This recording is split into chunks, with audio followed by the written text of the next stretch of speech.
दोस्तों, मई के महीने में मैदानी क्षेत्रों में टेम्परेचर 45 डिग्री सेल्सियस से 48 डिग्री सेल्सियस के ऊपर पहुंच जाता है।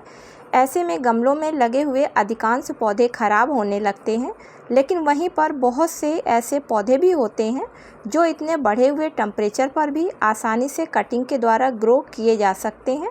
तो आज के वीडियो में मैं आप लोगों के साथ में कुछ ऐसे ही परमानेंट पौधों को शेयर करूंगी जिनकी कि अगर मई के महीने में कटिंग लगाई जाती है तो 100% उनसे रिजल्ट मिलता है। तो चलिए आगे वीडियो में देखते हैं कि ये कौन से पौधे हैं और इनकी कटिंग को किस तरीके से लगाना है। नमस्कार दोस्तों, आप सभी का अपने चैनल पर एक बार फिर से स्वागत है। तो चलिए दोस्तों, वीडियो की शुरुआत करती हूँ। सबसे पहले वंडरिंग जू की बात करते हैं। इसकी कटिंग बहुत आसानी से लग जाती है और मार्च के महीने से मई के महीने के बीच में आप कभी भी लगाएं, इसकी कटिंग बहुत आसानी से ग्रो हो जाती है।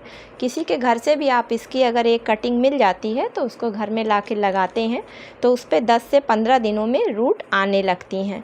इस पौधे की कई वैरायटी आती हैं। किसी भी वैरायटी के पौधे की आप कटिंग लगाएं तो इन 3 महीनों में बहुत आसानी से लग जाती हैं। अगला पौधा हमारा स्नेक प्लांट, जिसको कि सेंसेवेरिया के नाम से भी जाना जाता है। इसमें 2 वैरायटी पाई जाती हैं, एक वेरीगेटेड होती है और दूसरी वाली सिंपल होती है। इसके फ्रेंड्स, एक पौधे से बहुत आसानी से कई नए पौधे तैयार किए जा सकते हैं। पहला होता है कि इसकी प्लांट्स की रूट्स के पास से नए नए बेबी प्लांट्स छोटे छोटे निकलते हैं, जिनको कि अलग करके नया पौधा तैयार किया जा सकता है। या फिर आप इसकी एक पत्ती को छोटे छोटे टुकड़ों में काट लें और हर कटे हुए टुकड़े पर बहुत जल्दी रूट्स आ जाती हैं और एक नया प्लांट्स तैयार हो जाता है, क्योंकि इस प्लांट्स की लीफ में इतनी क्षमता होती है कि कटिंग वाले भाग पर रूट्स को निकाल देती है। स्नेक प्लांट की लीफ से अगर आप नया पौधा तैयार करेंगे तो उस लीफ पर रूट आने में कम से कम 25 से 30 दिन का समय लगता है। इतने समय बाद इस पर रूट्स आनी शुरू हो जाती हैं। अगला पौधा हमारा पुदीने का है। पुदीने की कटिंग को भी मई में बहुत आसानी से ग्रो किया जा सकता है, क्योंकि इस महीने में ये पौधे काफ़ी पुराने हो जाते हैं और इनके स्टेम पर रूट आने लगती हैं। तो फ्रेंड्स, आपने देखा होगा कि जब पौधा पुराना हो जाता है तो इसके तने जो हैं वो ब्राउन कलर के हो जाते हैं और नोट्स के पास से अपने आप ही जहाँ मिट्टी टच कर रही होती है वहाँ से रूट्स निकलने लगती हैं। तो अगर आप कटिंग लगाना चाहते हैं तो उन नोट्स के पास से हटा के और उसको आप किसी दूसरे गमले में शिफ्ट कर लें तो आपका नया पौधा इस तरीके से तैयार हो जाएगा। अगला प्लांट हमारा मॉस रोज यानी कि पार्टुलोका का है। इसकी भी कटिंग फ्रेंड्स मई के महीने में बहुत ही आसानी से लग जाती है। इस पे मात्र 3 से 4 दिन में नई जड़ें आने लगती हैं। इसकी कटिंग हर तरीके की मिट्टी में बहुत ही आसानी से लग जाती है। जब भी आप इसकी कटिंग लगाएं तो प्लांट से आप हेल्दी और मोटी कटिंग को 3 से 4 इंच की टुकड़ों में काट लें और उसको किसी भी मिट्टी में लगा दें तो आप देखेंगे कि 3 से 4 दिन में उस पर नई जड़ें आ गई हैं।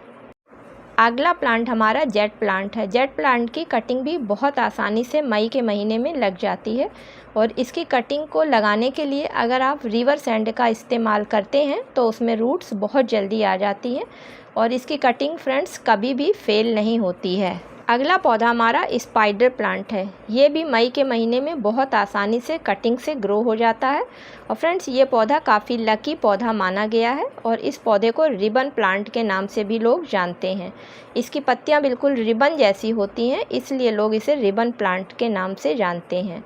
इसकी साइड रूट्स पर नए नए प्लांट्स बनते हैं, जिन्हें कि कट कर नया पौधा बहुत आसानी से तैयार किया जा सकता है। अगला पौधा हमारा टर्टल वाइन का है। टर्टल वाइन की भी कटिंग मई के महीने में लगाना बहुत ही आसान होता है और इस महीने में भी ये बहुत आसानी से ग्रो हो जाती है। ये पौधा बहुत ही खूबसूरत लगता है और ख़ासकर हैंगिंग बास्केट में तो इस पौधे का लुक देखते ही बनता है। अगला प्लांट हमारा मनी प्लांट का है। मनी प्लांट भी मई के महीने में बहुत आसानी से कटिंग से लग जाता है। आप एक कटिंग अगर इसकी ले आते हैं कहीं से तो उससे कई नए पौधे आप तैयार कर सकते हैं। फ्रेंड्स, इसमें भी कई वैरायटी आती हैं, पर किसी भी वैरायटी के पौधे की कटिंग बहुत आसानी से ग्रो हो जाती है। इसकी कटिंग को लगाने के लिए प्लांट से आप एक फ्रेश हेल्दी कटिंग को निकाल लें और उनके छोटे छोटे कट कर लें और कट करने के बाद में आप उसको मिट्टी में लगा दें। और मिट्टी में लगाने के बाद में आप देखेंगे कि हर नोट्स के पास से एक रूट्स निकल आएगी, क्योंकि मनी प्लांट के हर नोट्स पर रूट पहले से ही होती है। अगला पौधा हमारा एलोवेरा का है। तो एलोवेरा की कटिंग भी मई के महीने में काफ़ी आसानी से लग जाती है। इसकी कटिंग को लगाने के लिए आपको एक पूरी लीफ की ज़रूरत पड़ेगी और सॉइल मिक्सचर की जगह आपको सैंड की ज़रूरत पड़ेगी। तो इस तरीके से आप देखेंगे 45 से 60 दिन के बीच में जहाँ से आपने लगाया है लीफ, वहाँ से रूट्स के साथ में एक नया बेबी प्लांट बनकर तैयार हो गया है। अगला पौधा हमारा कलांचू का है। तो दोस्तों मई के महीने में कलांचू की भी कटिंग काफ़ी आसानी से ग्रो हो जाती है। तो ये कुछ ऐसे पौधे थे जिनकी की कटिंग अगर आप मई के महीने में लगाते हैं तो आपको 100% रिजल्ट देखने को मिलेगा। उम्मीद करती हूँ कि आज का वीडियो आप लोगों को पसंद आया होगा। अगर पसंद आया हो तो इसे लाइक और शेयर करिएगा। मिलती हूँ किसी अगले वीडियो में किसी नई जानकारी के साथ में। तब तक के लिए दोस्तों हैप्पी गार्डनिंग।